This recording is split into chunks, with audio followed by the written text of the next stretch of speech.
India spent 20 years building a route to bypass Pakistan.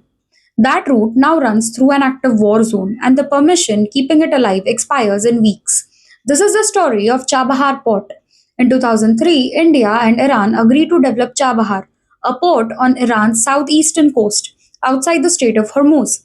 The idea was strategic: create a corridor to Afghanistan, Central Asia, and beyond without going through Pakistan. Over time, this became part of a larger connectivity vision linking India to Eurasia. In 2024, India signed a long term agreement to operate the port's Shahid Beheshti terminal.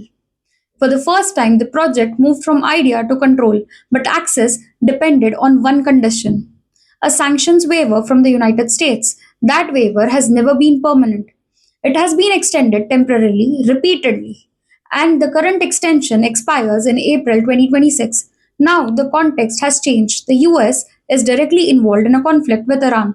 And according to multiple reports, areas linked to the Chabahar corridor have already been affected by the escalation. Infrastructure projects tied to the route now face delays. Operational certainty has dropped. India faces a structural contradiction.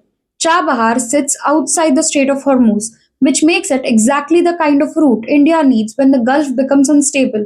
But success to that route depends on the US waiver. And the US is part of the conflict affecting the country that route runs through. At the same time, India is exploring alternatives, including corridors through Middle East and Europe.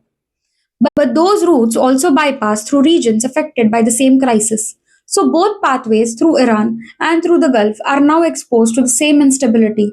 This is not a question of investment. India has already committed to a question of control because after 20 years of building this route, whether India can use it may now depend on decision taken outside it.